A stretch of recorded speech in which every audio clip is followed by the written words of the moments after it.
Azerbaijan और Armenia की लड़ाई अब एक हिंसक युद्ध की ओर अग्रसर हो रही है और ऐसा लग रहा है कि यह युद्ध कहीं तृतीय विश्व युद्ध का रूप धारण ना कर ले और लगभग अभी तक सब कुछ ऐसा ही होता नजर आ रहा है।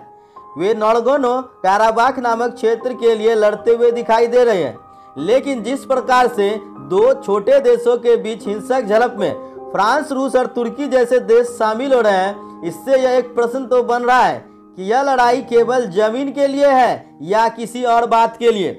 आज इस वीडियो के माध्यम से आपको इस युद्ध की पूरी भूमिका, कारण और सारे मसलों को हम डिटेल्स में समझाएंगे। बने रहिए इस वीडियो में आखिरी तक, आप सारी बातों को समझ जाएंगे कि क्या यह तृतीय विश्व युद्ध का कारण है और अगर है तो क्यों है। तो आइए, सबसे पहले आपका स्वागत है हमारे YouTube channel Vidya Vihar computer classes में और हमारे इस चैनल को जरूर सब्सक्राइब कर ले ताकि ऐसी ही इंटरेस्टिंग रोचक वीडियो आपको समय पर मिल सके।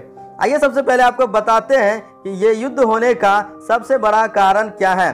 तो आप यहाँ पर जो सामने एक तस्वीर देख रहे हैं, इस तस्वीर में आप यहाँ पर देख रहे होंगे ये नागोर्नो काराबाख आपको एक बिल्कुल स्काई कलर में नजर आ रहा है। यहाँ आप देख सकते हैं ये एरिया है नागोर्नो काराबाख, जो कि आर्मेनिया और आज़रबाईजान के ठीक बीच में है। नागोर्नो काराबाख टोटल 4400 वर्ग किलोमीटर में फैला हुआ एक बहुत बड़ा इलाका है और इस इलाके में आर्मीनियाई, ईसाई और मुस्लिम तुर्क रहते हैं। ये इलाका आज़रबाईजान के बीच आता है। ये देखिए, ये आज़रबाईजान के इस तरफ आ रहा है और बताया जाता है कि सोवियत संघ के अस्तित्व के दौरान ही आज़रबाईजान के भीतर का यह एरिया एक स्वायत्त बन गया था।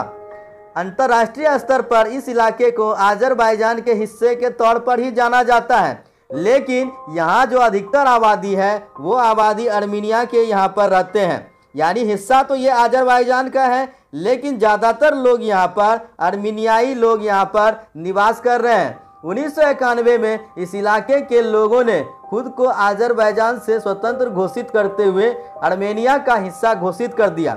यानी कि ये कुछ 1991 के समय में क्या हुआ था कि इस इलाके को खुद को यहाँ पर आज़रबाईजान से घोषित कर लिया गया और इसको आर्मेनिया का हिस्सा बताया गया।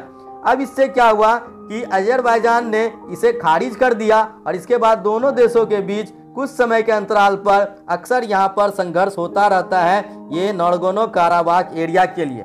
लेकिन सवाल अब यह है कि ये जो नागोर्नो काराबाख है, आखिर इस एरिया में ऐसा क्या है जो यहाँ पर युद्ध जैसे हालात हैं और बड़े बड़े देश इसमें खुद ही आकर कूद रहे हैं। तो इस बात को मामूली मत लीजिए, क्योंकि यहाँ पर बहुत बड़ा मसला है। आइए आपको समझाते हैं कि इस युद्ध में देखिए, the battle of Azerbaijan and Armenia is now leading to a violent war. ये युद्ध बहुत बड़ा हिंसक रूप धारण कर रही है और यहाँ पर अब कई शहर तबाह होते जा रहे हैं और ये युद्ध नागोर्नो काराबाख के लिए है। अब इसमें फ्रांस, रूस और तुर्की जैसे देश तो शामिल हो ही चुके हैं, लेकिन इसके अलावे कई छोटे छोटे देश भी एक दूसरे की मदद करने के लिए भी तैयार हो चुके हैं। दरअसल यहाँ पर सबसे बड़ा मुद्दा ये है कि यह जो क्षेत्र है, यह क्षेत्र दक्षिणी काउकासस क्षेत्र की रणनीतिक अहमियत मानी जाती है और यह क्षेत्र न केवल अहम कनेक्टिविटी हब है, बल्कि इस क्षेत्र के लिए आर्मीनिया और आज़रबाईजान जो लड़ रहे हैं, यह असल में एक तेल आपूर्ति मार्ग भी है। यानी कि ये देखिए, ये जो युद्ध हो रहा है ये आपके बहुत बड़ा सप्लाई रूट है और ये तेल आपूर्ति मार्ग है। ये सिर्फ लड़ाई ऐसे ही नहीं हो रही है।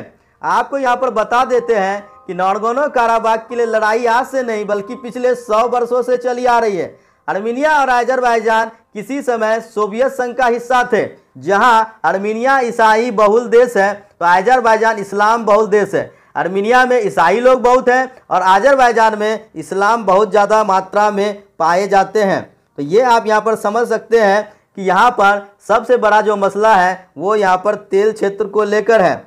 अब यहाँ पर आपको बताते हैं कि 1990 के दशक से नागोर्नो काराबाख के क्षेत्र पर आर्मीनिया का अधिकार था, लेकिन 1991 में नागोर्नो काराबाख ने खुद को गणतंत्र घोषित कर लिया और इसके बाद आर्मीनिया ने इस क्षेत्र पर अपना अधिकार बढ़ाना चालू किया और ये बात यहाँ पर आज़रबाईजान को पसंद नहीं है और इस कारण आज़रबाईजान ने यहाँ पर बड़े युद्ध का घोषणा कर दिया है और इस कारण से इसमें बड़े बड़े देश भी शामिल हो रहे हैं और धीरे धीरे यह तृतीय विश्व युद्ध का रूप ले सकती है। हालांकि कुछ समय पहले अमेरिका ने इस मैटर को सुलझाने की कोशिश की थी, लेकिन उस समय अमेरिका में जो आतंकवादी हमला हुआ था उसमें कई लोग मारे गए और अमेरिका को काफ़ी क्षति हुई थी। उसके बाद अमेरिका का ध्यान इस ओर से हट गया था। अमेरिका अपने आप को सुधारने में लग गया था और इस बीच पूरी तरह से ये लोग फिर से एक दूसरे की तरफ हिंसक झड़प शुरू कर चुके थे और धीरे धीरे यह युद्ध का रूप धारण ले चुका है और यह काफ़ी बड़ा युद्ध का रूप धारण ले चुका है। अब तो देखना है कि क्या अब ये युद्ध थमेगा या पूरी तरह से विश्व युद्ध का रूप धारण करेगा। तो इस तरह के आगे और भी वीडियो की ताज़ा अपडेट के लिए हमारे इस चैनल को सब्सक्राइब करें। मिलते हैं और एक नए खास अपडेट के साथ, तब तक के लिए गुड बाय। जय हिंद, जय भारत।